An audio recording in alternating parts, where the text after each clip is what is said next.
Straw hat pirates के महाकाव्य adventures फिर से शुरू होते हैं क्योंकि नेटफ्लिक्स के लाइव माइनस एक्शन रूपांतरण में प्रसिद्ध मंगाका ओडा की कालातीत कृति वन पीस 3 साल के लंबे समय के बाद अपने दूसरे सीजन के साथ लौटती है। जैसे रैग टैग टीनेज पायरेट्स का दल अपने सपनों को पूरा करना जारी रखता है, जिसमें कैप्टन मंकी डफी आगे से नेतृत्व करते हैं। दर्शकों को उस लगातार बढ़ती दुनिया की झलक मिलती है जिसके लिए ये सीरीज जानी जाती है। नए क्रू मेंबर्स के परिचय से लेकर नई प्रतिकूलताओं, ईस्टर एग और भविष्य की कहानियों तक, जिन पर चर्चा करने के लिए बहुत कुछ है जो आगामी सीजन में खोजे जाएंगे। तो बिना समय बर्बाद किए चलिए दूसरे सीजन के बारे में विस्तार से चर्चा करते हैं। यहाँ एक स्पॉइलर चेतावनी दी गई है क्योंकि मैं सीरीज में दिखाए गए मंगा के प्रमुख विवरणों का उल्लेख करूंगा। नए खतरे और एक परिचय संबंध। दूसरे सीजन की शुरुआत एक एक्शन तमाशे के बीच होती है जहां रहस्यमय आपराधिक संगठन बारोक वर्क्स के 3 हत्यारे शेल टाउन में एक मरीन चौकी को बेरहमी से नष्ट कर देते हैं। संगठन के मुखिया को मिस्टर जीरो के नाम से जाना जाता है। उसने अपने हथियारों के नेटवर्क का इस्तेमाल करके अल्बास्टा राज्य में गृह युद्ध छेड़ दिया है। इससे महान शासक नेफटारी कोब्रा को काफी परेशानी हो रही है। मिस ऑल संडे के नाम से मशहूर करिश्माई रहस्यमयी निको रॉबिन बारोक वर्क्स की दूसरी कमांडर है। उसके पास शैतानी फल की शक्ति है जिससे वो किसी भी चीज पर अंगों की प्रतिकृतियां उगा सकती है। रॉबिन अकेले ही मरीन सैनिकों की एक टुकड़ी को मार गिराती है। ये सीन स्टार वॉर्स रोग 1 के डार्थ वेडर के गलियारे वाले सीन की याद दिलाता है। बाकी गार्ड को उसके साथ ही मिस वैलेंटाइन और मिस्टर 5 मार गिराते हैं। दर्शकों को याद होगा कि पहले सीजन के पहले एपिसोड में जोरो के पास मिस्टर 7 आया था जिसने उसे संगठन में शामिल होने का प्रस्ताव दिया था, लेकिन 3 कटाना तलवारबाजों ने उसे मार डाला था। रॉबिन और कंपनी को शेल्स टाउन चौकी में मिस्टर 7 की लाश मिलती है और पता चलता है कि जोरो मंकी डफी के स्ट्रॉ हैट पायरेट्स क्रू में शामिल हो गया है। स्ट्रॉ हैट्स की बात करें तो ग्रैंड लाइन की ओर जाने से पहले उन्होंने लोक टाउन में रुककर जरूरी सामान इकट्ठा करने का फैसला किया है। लफी के लिए लोक टाउन एक महत्वाकांक्षी समुद्री डाकू के रूप में उसकी पहचान के लिए महत्वपूर्ण है क्योंकि यह वह जगह है जहां 24 साल पहले महान समुद्री डाकू गोल्ड रोजर को मार डाला गया था, जिससे साहसी और समुद्री लुटेरों के मन में अपने सबसे कीमती खजाने वन पीस को खोजने का सपना जागा। और महान समुद्री लुटेरों की रोजर की फांसी के दिन के एक फ्लैशबैक सीन से पता चलता है कि उसने अपने लंबे समय के दुश्मन गामाचम फेस एडमिरल मंकी डाब से आखिरी गुजारिश की थी कि वो उसके बेटे को खोजे, उसका पालन माइनस पोषण करे और यह सुनिश्चित करे उसके भविष्य पर। अपने जीवन के अधिकांश समय तक कट्टर दुश्मन रहने के बावजूद रोजर और गाप एक माइनस दूसरे का बहुत सम्मान करते हैं। यही वजह है कि रोजर अपने बेटे की सुरक्षा का जिम्मा माननीय मरीन चीफ को सौंपता है। पहले एपिसोड और उसके बाद के एपिसोड में लफी और रॉजर के बीच संभावित पारिवारिक संबंध के संकेत मिलते हैं, लेकिन सच्चाई यह है कि गार्प ने अपने पोते लफी को रॉजर के बच्चे पॉडकास्ट एस के साथ पाला था। तकनीकी रूप से इसे एक स्पॉइलर माना जाना चाहिए क्योंकि दूसरे सीजन के ट्रेलर के रिलीज होने से महीनों पहले ही एक्टर ज़ूलो मैरिजुआना को एस के रूप में कास्ट कर लिया गया था। लफी और उसका दल लॉकडाउन पहुंचते हैं और अपनी ज़रूरतों के हिसाब से खरीदारी करने के लिए अलग रास्ते अपने मिहॉक के साथ अपने द्वंद्व में ज़ोरो ने पहले सीजन में अपने 2 कटाना खो दिए और उसे नए खरीदने की ज़रूरत है। कटाना की दुकान पर जाते समय उसकी मुलाकात ताशिगी से होती है, जो कटाना की शौकीन और आदर्शवादी अधिकारी है जो सख्त marine captain smoker white Hunter के अधीन काम करती है। हालांकि जोरो को ताशिगी की पेशेवर पहचान के बारे में पता नहीं होता है क्योंकि वो चालाक सेल्समैन मत्सु की दुकान में सैकड़ों कटाना में से उसे चुनने में मदद करती है। अपनी बहादुरी से मात्सु और ताशिगी को प्रभावित करते जोरो को शापित कटाना सेंडाई कित्सु और 50 कुशल महान तलवारों में से एक युबाशरी बिल्कुल मुफ्त में मिल जाती है। नेविगेशनल टूल्स की तलाश में नामी का सामना बार्टलोमो नामक एक अपराधी से होता है जो बाद में अनजाने में लफी को उसके पुराने दुश्मनों अलविदा और बगी द क्लाउन द्वारा बिछाए गए जाल में ले आता है, जिससे लफी को सी स्टोन बेड़ियों से जकड़ दिया जाता है, जिससे वो अपनी शक्तियों का उपयोग करने में असमर्थ हो जाता है। समुद्री लुटेरों का नेता उसी जगह पर उसके वध की तैयारी करता है जहाँ दशकों पहले रोजर को वध किया गया था, जबकि नामी, उसो, जोरो और संजी समुद्री लुटेरों के दल से लड़ते हैं और अलविदा को मारने में कामयाब हो जाते हैं। ऐसा लगता है बग्गी लफी को मारने के अपने प्रतिशोधी लक्ष्य में सफल हो जाएगा। आखिरकार हंसता है। मौत के सामने लफी बेखौफ होकर हंसता है और रोजर के वध के गवाह स्मोकर को पौराणिक समुद्री लुटेरों के आखिरी पलों की याद दिलाता है। हालांकि अचानक एक बिजली का झटका लगने से बग्गी अशक्त हो जाता है और लफी मुक्त हो जाता है, लेकिन इस प्रभाव से उसे कोई नुकसान नहीं होता है। स्मोकर अपनी धुएं वाली शक्तियों का उपयोग करके लफी को घेर लेता है और उसे घेर लेता है। तभी अचानक ड्रैगन, एक चंचल रहस्यमय नेता जिसने विश्व सरकार के खिलाफ क्रांतिकारियों को एकजुट किया था, उसे रोक देता है। एक बड़ा स्पॉइलर, जैसा कि सीरीज में बहुत बाद में पता चलेगा, ड्रैगन लफी का पिता और गार्प का बेटा है। उसकी बिजली और हवा को नियंत्रित करने की शक्तियों ने उसे अपने बेटे को मौत के करीब की स्थिति में बचाने की अनुमति दी। ड्रैगन लफी और उसके दल को अपनी उपस्थिति का खुलासा नहीं करता है और अपने बेटे को एक समुद्री डाकू के रूप में उसकी आगे की यात्रा के लिए शुभकामनाएं। साबो सीरीज के प्रमुख पात्रों में से एक है जिसकी लफी और एस के साथ दोस्ती आगे चलकर पता चलेगी, वो ड्रैगन के साथ मौजूद है। बार्टोलोम, जो स्ट्रॉ हैट पायरेट्स विरासत के भविष्य में एक बड़ी भूमिका निभाने जा रहा है, लफी की वीरता से प्रेरित है। दूसरी ओर जोरो ताशिकी से लड़ता है, जो ये जानकर बहुत दुखी हो जाता है कि वो जिस आदमी को अपना आदर्श मानती है वो जिस आदमी को अपना आदर्श मानती है और उसे जान से मारने का फैसला करता है। बाद में गार्क ब्लू टाउन में स्मोकर से मिलता है और उसे लफी का पीछा छोड़ने का आदेश देता है। इसके बजाय वो बारोक वर्क्स के हथियारों और उनके नेता श्री जीरो की पहचान के बारे में चिंताजनक स्थिति की जांच करता है। जहां वेल है वहां रास्ता है। नेमी ने ग्रैंड लाइन तक पहुंचने के लिए खतरनाक रिवर्स पहाड़ों से गुजरने की योजना बनाई है ताकि शांत बेल्ट में स्थिर समुद्र से बचा जा सके। और इसे पार करने के बाद स्ट्रॉ हैट जहाज को लेबून नामक एक बड़ी वेल के रूप में एक खतरे का सामना करना पड़ता है। निकास धारा को अवरुद्ध करते हुए वेल पहाड़ों के खिलाफ अपना सिर पटकती रहती है और जहाज को पूरा निगल जाती है। और लफी, जो अपने दोस्तों को निगलने से पहले भागने में कामयाब रहा, वो क्रुकस से मिलता है, जो पास के द्वीप ट्विन केप में एक बुजुर्ग लाइट हाउस कीपर है। क्रुकस लियोन को बेहोशी की दवा देकर उसके सिर को लगातार पटकने से रोकने में कामयाब हो जाता है और लफी क्रुकस से अपने दोस्तों को बचाने के लिए मदद मांगता है। शुरू में लफी की मदद करने को तैयार नहीं और अपने दोस्तों को खोजने की उसकी कोशिश को एक असफल प्रयास बताता है। क्रोकस लियोन के कार्यों के पीछे की दुखद सच्चाई का खुलासा करता है। जैसे कि पता चलता है, लगभग 50 साल पहले एक युवा लियोन वेस्ट ब्लू के कैलिको यॉर्की के नेतृत्व में रैम्बा समुद्री लुटेरों के साथ था। रैम्बा समुद्री गीत बिंग्स ब्रू से मंत्रमुग्ध होकर समुद्री लुटेरों ने तब गाना शुरू किया जब यकी का दल ट्विन केप्स में रुका। क्रोकस युवा वेल के दल के साथ संबंध के बारे में जानकर आश्चर्यचकित हो जाता है और मदद नहीं कर सकता, लेकिन समुद्री लुटेरों के ग्रैंड लाइन पर पहुंचने के बाद अपने अस्तित्व के बारे में चिंता व्यक्त करता है, जो राक्षसों और विभिन्न प्रकार के खतरों से भरा हुआ है। योकी ने ग्रैंड लाइन पर जाने से पहले लियोन की सुरक्षा की जिम्मेदारी क्रोकस को सौंप दी और उनके वापस लौटने का वादा किया। तब से वेल अपने दोस्तों का इंतजार कर रही है और उन्हें खोजने के लिए लेबून रेड लाइन को तोड़ने की कोशिश कर रहा है। इस बीच लेबून के पेट के अंदर स्ट्रॉ हैट्स के बाकी क्रू दो बारोक वर्क्स के गुर्गों मिस फेड और मिस्टर नाइन से भिड़ जाते हैं, जिनका वेल भी पीछा करती है और उन्हें पकड़ लेती है।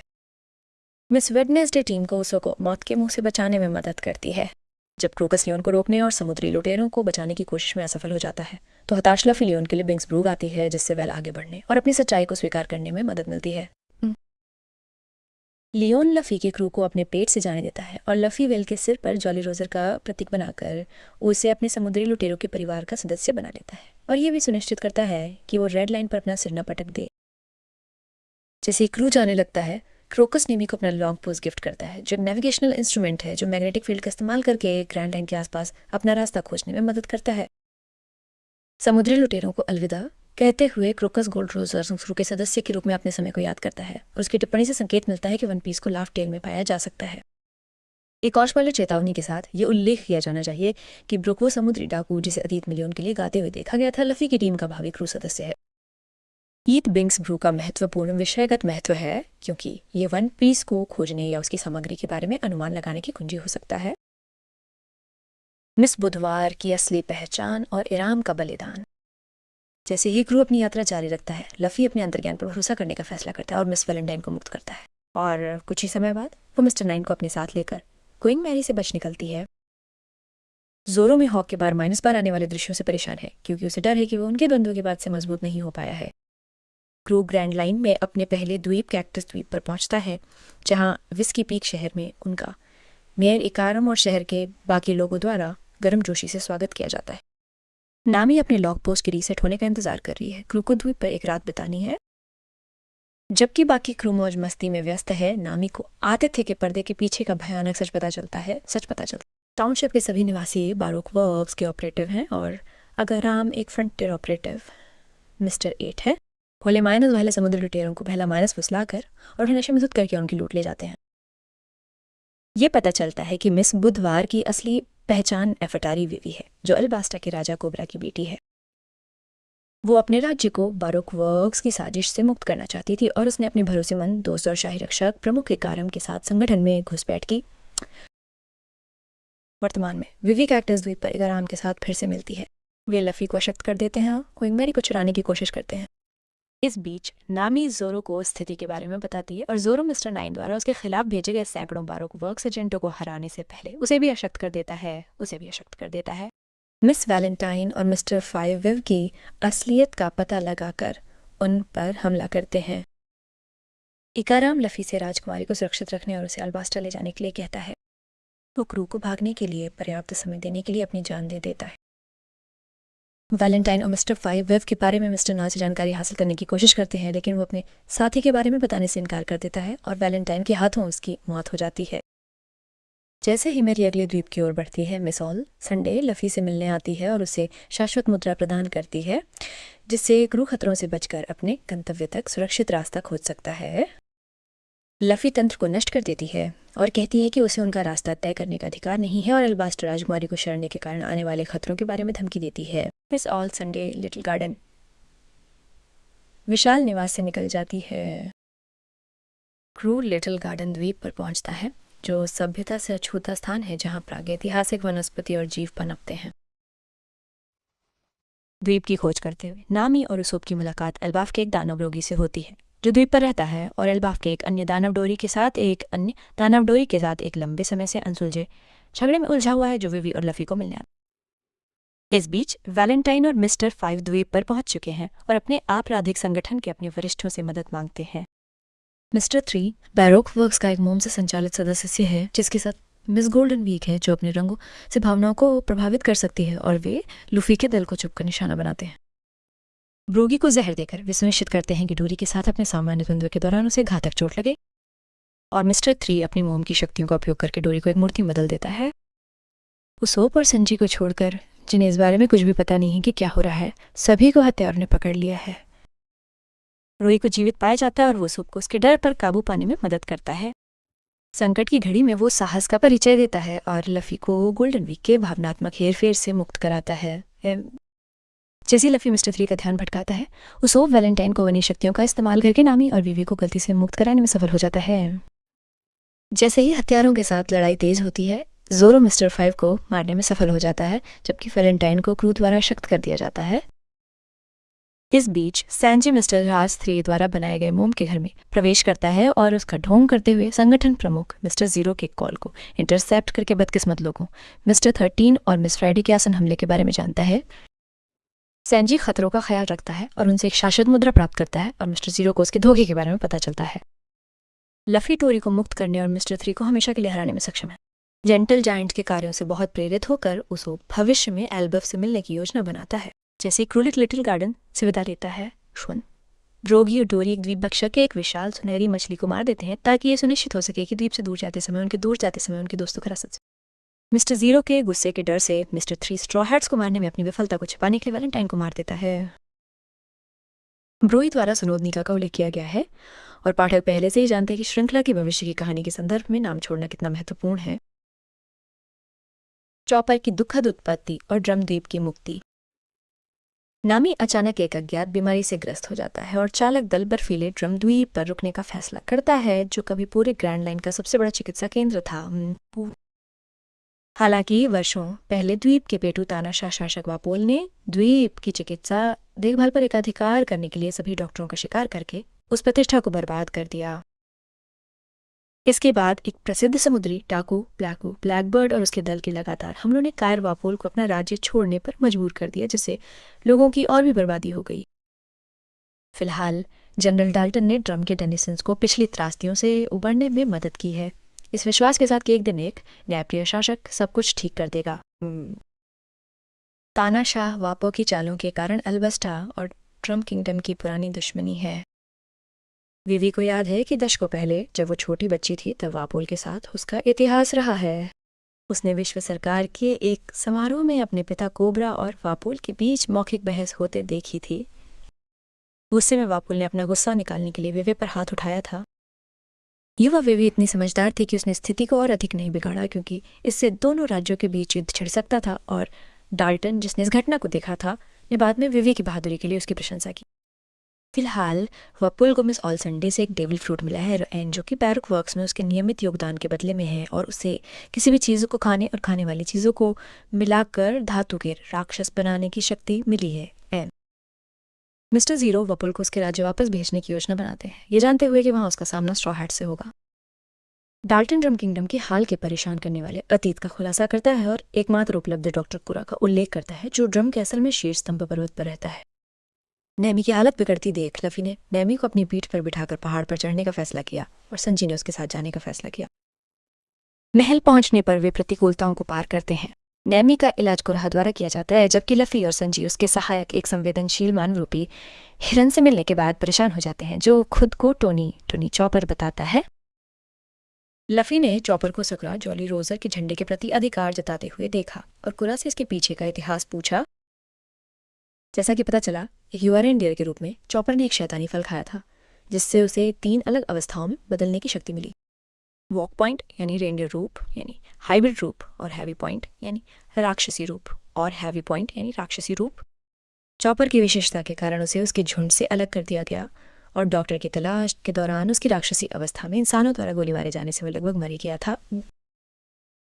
कुराहा के पुराने दोस्त डॉक्टर ह्यूक ने उसे बचाया और उसका इलाज करके उसे सामान्य किया। उसकी दयालुता से प्रभावित होकर चॉपर ने उसके जैसा डॉक्टर बनने की आकांक्षा की और एक निर्दयी दुनिया में दया, क्षमा और आशा का मूल्य सीखा। ह्यूग जो मूल रूप से एक अपराधी था ने बहुत धन अर्जित किया था जिसका कोई उपयोग नहीं था जब ग्रैंड लाइन के पार के चिकित्सक उसकी घातक बीमारी का इलाज करने में विफल रहे। हालांकि एक सुंदर चेरी ब्लॉसम के अप्रत्याशित रूप से दिखने से वो ठीक हो गया जिससे उसे चिकित्सा क्षेत्र को अपने जुनून के रूप में अपनाने की प्रेरणा मिली। चॉपर ने अपने देश के लोगों के लिए चमत्कारी इलाज खोजने के लिए डॉक्टर की मदद की सफलता न मिलने पर भी उसने अपने अनुभवों से इंसानी हालात के बारे में बहुत कुछ सीखा। हेरिल को फिर से जानलेवा बीमारी होने पर उसने चॉपर को उससे दूर कर दिया क्योंकि वो नहीं चाहता था कि हेरिल अपने पिता को खोने का गम सहे। चॉपर ने हेरिल और कुरा के बीच बातचीत सुन ली और डॉक्टर के बारे में जान गया। उसे बचाने के लिए चॉपर ने अपनी जान जोखिम में डाल दी और एक दुर्लभ मशरूम ढूंढा जिसे उसने एक कथित तौर पर हर तरह की दवा माना और उसे ला कर दिया। मशरूम लाते समय चॉपर की मौत होते माइनस होते बच गई इसलिए डॉक्टर ने उसे खा लिया, ये जानते हुए भी कि वो बेहद जहरीला था। अपनी आखिरी बहादुरी के तौर पर हिलो ने खुद ही वपुल की सेना का सामना किया ताकि बंदी डॉक्टरों को बचाया जा सके। हालांकि वपुल ने हिलो को अपनी सेना में शामिल करने के लिए एक जाल बिछाया था। डॉक्टर ने एक जोशीला भाषण दिया जिसमें उसने चॉपर की विरासत और अपने देशवासियों को आज़ाद करने के अधूरे सपने के बारे में बताया। इसके बाद उसने वापुल के सैनिकों के सामने खुद को उड़ा लिया। चॉपर को कुराहा से अपनी गलती का पता चला और वो अपने दत्तक पिता से आखिरी बार मिलने की उम्मीद में वापुल के महल की ओर भागा। हेरिलो की हरकतों से प्रभावित होकर डाल्टन ने चॉपर की आखिरी विनती का पालन करने का फैसला किया और तानाशाह वापुल से मुंह मोड़ लिया। कुरा चॉपर को दवा सिखाने के लिए तैयार हो गया और हिलो की गैर मौजूदगी में उसका संरक्षक बन गया। डॉक्टर का सकुरा जोली रोजर झंडा चॉपर के लिए सम्मान की बात है जो हिलो के सपने और विरासत का प्रतीक है वो जाहिर। चॉपर की भावना और हिलो की याद में लफी उस झंडे को ड्रम महल में लटका देता है। वापुल ड्रम साम्राज्य लौटता है और अपनी शक्तियों का इस्तेमाल करके धातु के राक्षसों की एक सेना खड़ी करता है और अपने जन्मसिद्ध अधिकार को वापस पाने का फैसला करता है। डाल्टन जिसके पास इंसानी बाइसन हाइब्रिड बनने की शैतानी शक्ति है वो अपने आप प्रतिरोध करने में सक्षम नहीं है और वो उससे लड़ाई में बुरी तरह घायल हो जाता है। विविड्रम कैसल जाकर लफी और कंपनी को चेतावनी देने का फैसला करता है जबकि वो सोप और जोरोफ के राक्षसों से लड़ते हैं और ड्रम किंगडम आइलैंडर से सहायता लेते हैं। कुरा एक घायल डाल्टन को पाता है और उसे सामान्य करता है ताकि वो वॉरपूल की सेना के खिलाफ लड़ाई में अपने लोगों के साथ शामिल हो सके। जबकि वोल अपने आप ड्रम कैसल पर हमला करता है। वे वारपूल के चेहरे पर एक थप्पड़ मारकर बदला लेती है और लफी तानाशाह के साथ एक लंबी लड़ाई में उलझ जाता है। चॉपर और सैंजी वारपूल के गुर्गों से लड़कर नामी की रक्षा करते हैं और विव की मदद से लफी उसे हरा देता है। हार स्वीकार करने में असमर्थ वारपूल हेरिलुक सकुरा जॉली रोजर पर अपने मुंह से तोप चलाता है लेकिन लफी हेरिलुक की विरासत का सम्मान करते हुए वार को सह लेता है और वारपूल को पहाड़ से नीचे फेंक देता है। उसके बेहोश होने के साथ ही उसके सैनिक जिन्हें उसने धातु के राक्षसों में बदल दिया था अपने मानव रूप में वापस आ जाते हैं और ड्रम के द्वीपीय साम्राज्य को उसकी बहुप्रतीक्षित मुक्ति मिल जाती है और लफ़ी चॉपर को अपने दल में शामिल होने के लिए आमंत्रित करता है और रेनडियर थोड़े संकोच के बाद मान जाता है कि उसे अपने नए दोस्तों के बीच स्वीकृति मिल गई है। हालांकि ये कुरा से विदा लेना चॉपर के लिए भावनात्मक रूप से तनावपूर्ण क्षण बन जाता है, क्योंकि अनुभवी डॉक्टर जो उससे प्यार करता है उसकी असुरक्षाओं को छेड़कर उसे जाने से रोकने की कोशिश करता है।